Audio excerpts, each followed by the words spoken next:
Hello everyone. आज हम organic food की जो क्वालिटी होती है, क्वांटिटी होती है, उसके बारे में डिस्कस करेंगे। क्योंकि ये क्वालिटी ऑर्गेनिक फार्मिंग की अच्छी होती है या हम जो प्रोड्यूस खरीद रहे हैं वो ऑर्गेनिकली प्रोड्यूस है, इसके लिए प्रक्रिया की ज़रूरत पड़ती है जिसे हम ऑर्गेनिक सर्टिफिकेशन कहते हैं। और जो ऑर्गेनिक फूड की क्वालिटी होती है उसमें बहुत से प्रकार के कॉन्टामिनेशंस होने के चांसेस रहते हैं। तो अब वो कॉन्टामिनेशंस कैसे होते हैं वो उनके बारे में पढ़ेंगे। और इन कंटामिनेशन को दूर करने के लिए और जो उस ऑर्गेनिक फार्मिंग के प्रोड्यूस को खरीद रहा है उसको ये सिक्योरिटी होगी उसने जो पैसे लगाए हैं ऑर्गेनिक फूड के लिए लगाए हैं, तो उसके लिए भी ऑर्गेनिक सर्टिफिकेशन की महत्व है, उसकी ज़रूरत पड़ती है। तो अब ऑर्गेनिक जो फूड की क्वालिटी है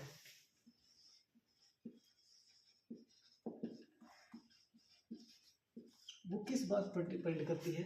सबसे इम्पोर्टेंट न्यूट्रिशनल वैल्यू, दूसरा ऑर्गेनो लैप्टिक प्रॉपर्टीज, और थर्ड है उसका फंक्शनल एबिलिटी या फंक्शनल वैल्यू। अब न्यूट्रिशनल वैल्यू तो हमें पता है कि जब हम फूड ऑर्गेनिक मेथड से प्रोड्यूस करेंगे तो टॉक्सिन्स उसके अंदर कम रहेंगे, क्वालिटी अच्छी रहेगी। और जो ऑर्गेनोलेप्टिक प्रॉपर्टीज हैं उसका मतलब होता है उसकी शेप, साइज, कलर, ऑर्डर और उसका टेस्ट, ये सारी चीज़ें ऑर्गेनोलेप्टिक प्रॉपर्टीज में आती हैं। फिर है फंक्शनल प्रॉपर्टीज, यानी जो हम फूड कंज्यूम कर रहे हैं वो हमारे शरीर की मेटाबॉलिक कैटाबॉलिक एक्टिविटीज़ को हेल्प करें, ना कि उसको डिस्टर्ब करें। तो उसके फंक्शनल प्रॉपर्टीज हमारे शरीर के रिक्वायरमेंट के हिसाब एग्जैक्टली होनी चाहिए। अब जो हमारा ऑर्गेनिक फूड है इसमें विभिन्न प्रकार के कॉन्टामिनेशन होती रहती है, और इन कॉन्टामिनेशंस के बहुत से प्रकार हैं। इंसेक्टिसाइड है, पेस्टिसाइड है, फर्टिलाइजर्स हैं, हार्मोन्स हैं, ड्रग्स हैं, मेनली वेटरनरी में लगती है, इरेडिएशन है। इन सभी और इनके इन्वायरमेंटल फैक्टर्स हैं, एंथ्रोपोजेनिक एक्टिविटीज हैं,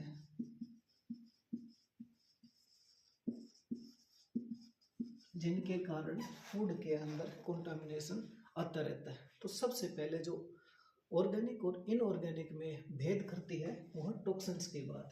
तो हम सबसे पहले बात करते हैं इंसेक्टिसाइड और पेस्टिसाइड की। जो फूड ऑर्गेनिकली प्रोड्यूस्ड होगा उसके अंदर इंसेक्टिसाइड पेस्टिसाइड के रेजिड्यू कम होंगे, तो जो कन्वर्जन टीलेज है उससे ऑर्गेनिक फूड बेहतर रहता है। क्योंकि हमें और अगर ऑर्गेनिक खेती करनी है तो सिंथेटिक जो इंसेक्टिसाइड है, पेस्टिसाइड है, वो कम्प्लीटली अवॉइड करने पड़ेंगे। दूसरे 2 से 3 साल का कन्वर्जन पीरियड होता है जिसके अंदर जितने टॉक्सिन्स हैं धीरे धीरे उस जमीन से वॉश आउट होते चले जाते हैं। तो maximum permissible level, maximum residue limit होती है वो कभी भी ऑर्गेनिक फार्मिंग को टच नहीं करती। तो इसका मतलब ऑर्गेनिक फार्मिंग में इंसेक्टिसाइड पेस्टिसाइड की मात्रा मैक्सिमम रेजिड्यू लिमिट से कम रहती है। उसके बाद दूसरी बड़ी बात आती है फर्टिलाइज़र की, कि हमें इंसेक्टिसाइड पेस्टिसाइड नहीं डाला तो हमें फर्टिलाइज़र डालना पड़ेगा। और फर्टिलाइज़र की बात करते हैं तो फर्टिलाइज़र हमें मोस्टली क्रॉप की ग्रोथ के लिए चाहिए, तो नाइट्रोजनस फर्टिलाइजर्स की हमें बहुत ज़्यादा रिक्वायरमेंट रहती है। तो जो नाइट्रोजनस फर्टिलाइजर्स होते हैं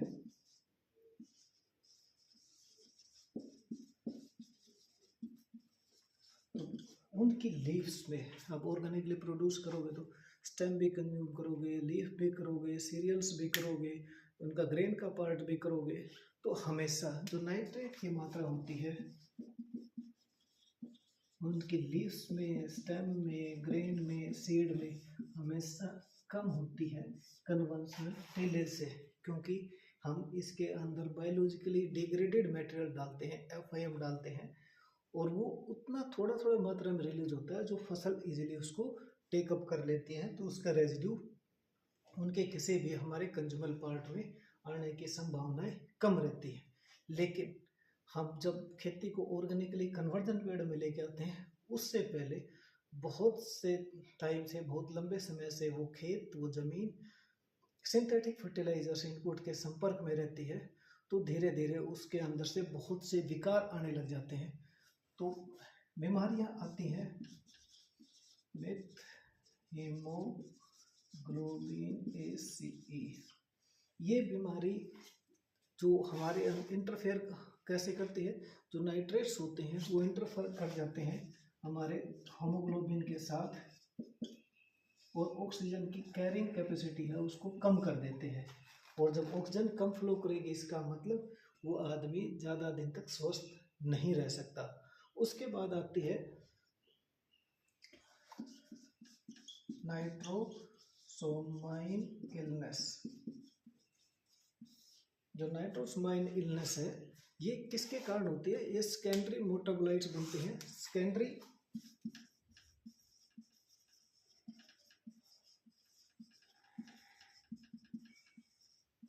होते हैं, उसके कारण बनती है। ये बहुत हानिकारक होती है क्योंकि इससे लीवर का कैंसर होने की संभावनाएं बढ़ जाती है। तो सेकेंडरी अगर मेटाबोलाइट्स की बात करें या सेकेंडरी अमाइंस की बात करें, तो वो सेकेंडरी अमाइंस किसे कहेंगे? जिसके अंदर जो अमोनिकल फॉर्म है उसका हाइड्रोजन एराइल या एल्काइल ग्रुप के साथ एक्सचेंज हो जाता है, यानी हाइड्रोजन ना होके उसकी जगह एराइल या एल्काइल ग्रुप बॉन्डिंग कर लेता है, तो उसके कारण इलनेस होती है। उसे हम क्या कहते हैं? नाइट्रोसोमाइन इलनेस कहते हैं, और इनको हम सेकेंडरी मेटाबोलाइट्स कहते हैं। उसके बाद आती है फेरक्स नाइट्रेट्स। फेरस नाइट्रेट्स ये जो हमारे माइक्रोन्यूट्रेंट है उसके साथ रिएक्शन के बाद बनती है, और एलाइल नाइट्रेट्स या वेपर्स ऑफ HNO3, ये ऐसे नाइट्रेट्स बनते हैं जो आगे जाकर हमारे रेस्पिरेटरी जो सिस्टम है उसको चोक करते हैं। तो ये इम्पैक्ट डालते हैं रेस्पिरेटरी ट्रैक्ट पे। अब हमारे पास 3 बीमारी आ गई, मेथनोग्लोमनेसिन, नाइट्रोसोमाइन इलनेस और फेरस के कारण हमारी रेस्पिरेटरी इलनेस। एक और बड़ी चीज़ आती है जो हमारे देखने को मिलती है, वो है एंट्रोफिकेशन, TROPHICATION। एंट्रोफिकेशन में क्या होती है? जो कैंसर होता है, कैंसर कोजिंग होती है ये।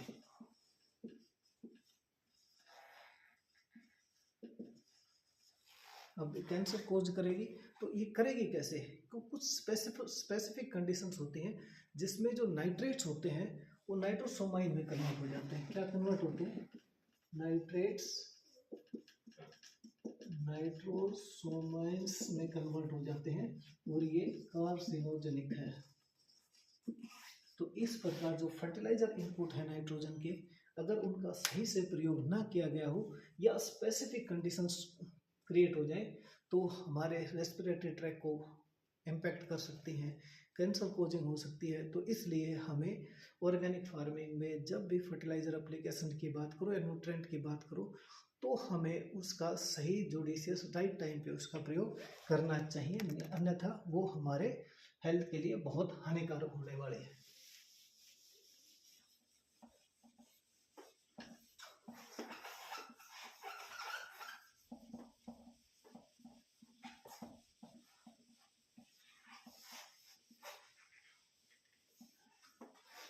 उसके बाद करते हैं हम इन्वायरमेंटल की बात। तो इन्वायरमेंटल कंटामिनेशन जो हमने नीचे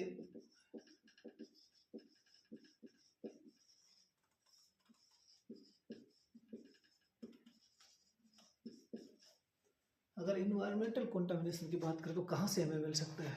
ये हमें इंडस्ट्री से मिल सकता है, पोल्ट्री या लाइव स्टॉक से मिल सकता है, फैक्ट्रीज हो सकती हैं, उससे हो सकता है।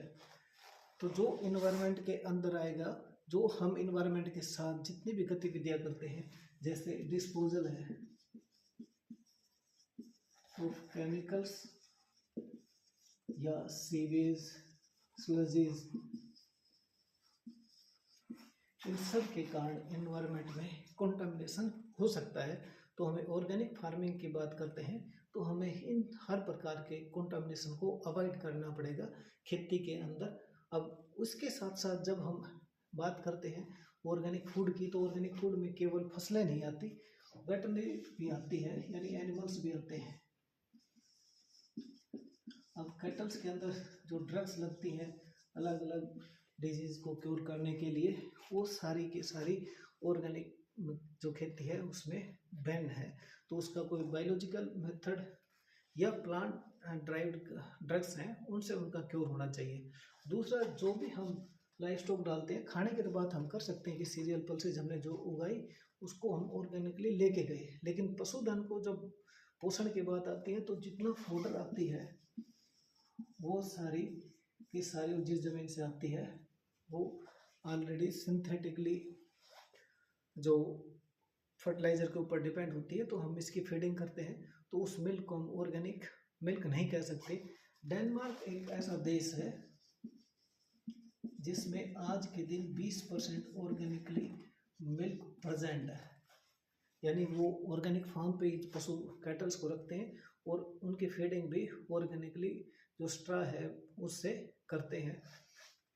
उसके बाद आती है बात वेटरनरी के बाद, जब हम इसकी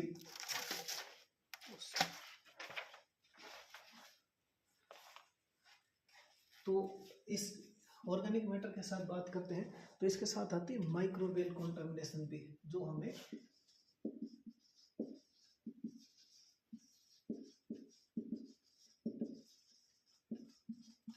अब इस माइक्रोबियल कंटामिनेशन में हम क्या करते हैं, इसके अंदर हम जो भी रिसोर्सेज यूज करते हैं, यानी जैसे FOIM की बात करें, कंपोस्ट की बात करें, अगर वो ट्रीटेड नहीं है, नॉन ट्रीटेड या इल ट्रीटेड,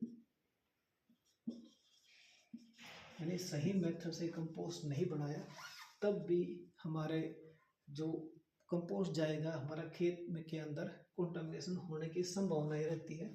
और जब हम FOIM का कन्वर्जन करते हैं तो लगभग 60 दिन तक ये जो हमारे माइक्रोब्स होते हैं हानिकारक, वो उस कंपोस्ट के अंदर, उस रॉ डंग के अंदर प्रेजेंट रहते हैं उस प्रक्रिया के दौरान। तो हमें उनको अगर अवॉइड करना है तो हमें सही प्रोसेस से, सही मेथड से ट्रीट करके ही FOIM और कंपोस्ट तैयार करनी चाहिए। उसके बाद आती है, वो FOIM डाल दिया, उसके बाद आती E. coli की, ये जो डाइजेस्टिव ट्रैक होता है कैटल्स का, उसके अंदर प्रेजेंट रहती है।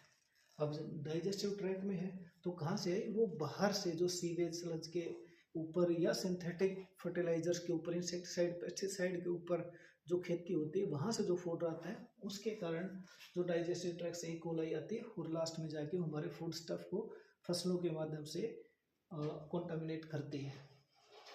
अब इसको कैसे ठीक कर सकते हैं, हम जो ग्रासीज हैं यानी फाइबर के स्रोत हैं, साइलेज है, हे है, इनकी फीडिंग करके इस E. coli की जो इफेक्टिवनेस है उसको पशुओं के डाइजेस्टिव ट्रैक में कम कर सकते हैं, क्योंकि ऑलरेडी वेल ट्रीटेड होते हैं और इसके अंदर ये 60 दिन से ऊपर का पीरियड लेते हैं साइलेज कन्वर्जन में और धीरे धीरे निकलती है। तो इसके अंदर से जो E. coli का इफेक्ट है धीरे धीरे रूमिनेटरी ट्रैक में और उसके डाइजेस्टिव ट्रैक में कम होता चला जाता है। उसके बाद बात आती है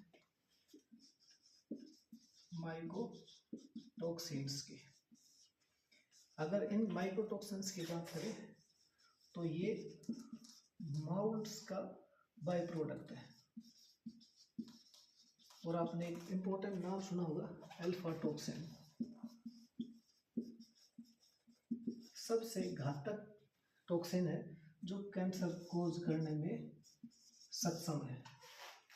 अब जैसे जैसे हम ऑर्गेनिक खेती करते हैं तो उसके अंदर माउल्ट्स की प्रेजेंस होना बहुत साधारण सी बात है, तो इसका मतलब जो प्रक्रिया हम करेंगे किस बायो प्रोडक्ट्स है किसका, जो हमारे डाइजेस्टिव मेटल है उनके अंदर माउल्ट्स आती हैं, और माउल्ट्स को कंट्रोल करने का हमारे पास ऑर्गेनिक फार्मिंग में तरीका कम होता है, क्योंकि इसके अंदर हम फंजीसाइड बिल्कुल बैन करके रखते हैं।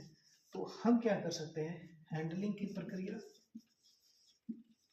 प्रोसेसिंग की प्रक्रिया, पैकिंग और मार्केटिंग, ये इम्पोर्टेंट पार्ट है जहाँ से इन अल्फा टॉक्सिन्स का को हम अपने फूड स्टफ से अवॉइड कर सकते हैं।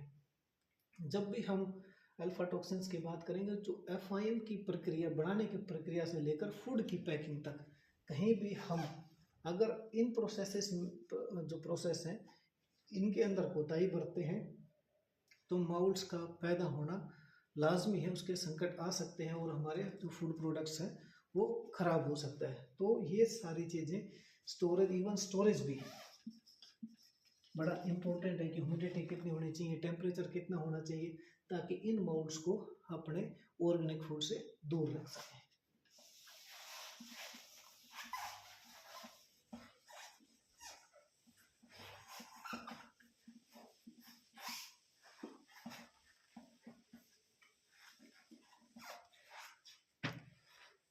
अब बात करते हैं फूड में इरेडिएशंस।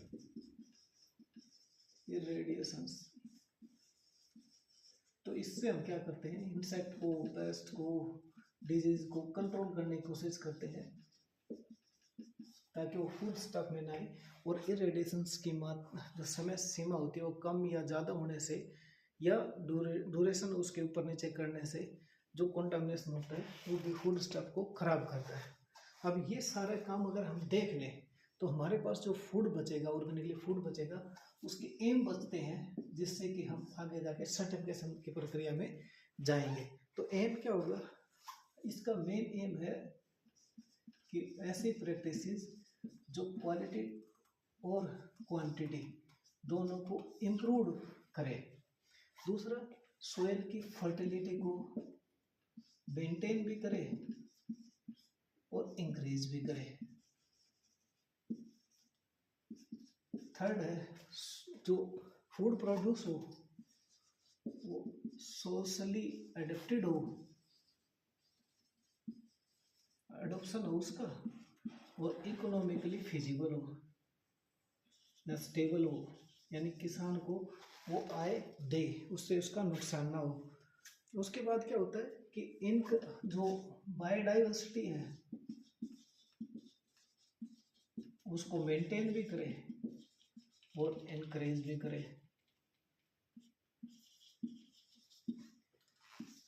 और ये करने के साथ साथ जो हमारे रिसोर्सेज हैं उनका लेस यूज हो, रिसाइकिल हो, और जो फूड साइकिल है वो मेंटेन रहे। ये ऑर्गेनिक जो फार्मिंग है उसके 4-5 मोटे मोटे एम है जिनके आधार पे ऑर्गेनिक खेती और फूड को ऑर्गेनिकली प्रोड्यूस किया जाता है और उसके अंदर कंटामिनेशन ना हो, उसके लिए हमें सर्टिफिकेशन की आवश्यकता पड़ती है। तो जो अगली क्लास है उसमें हम पढ़ेंगे ऑर्गेनिक सर्टिफिकेशन क्या होता है और उसकी प्रक्रियाएं क्या होती है। आज की क्लास में हमने समझा कि ऑर्गेनिक फूड की क्या क्वालिटी होनी चाहिए, उसका एम क्या है और उसमें किस किस प्रकार से कंटामिनेशन होने की संभावना होती है। तो आगे की कक्षाओं के लिए हमसे जुड़े रहिए। धन्यवाद।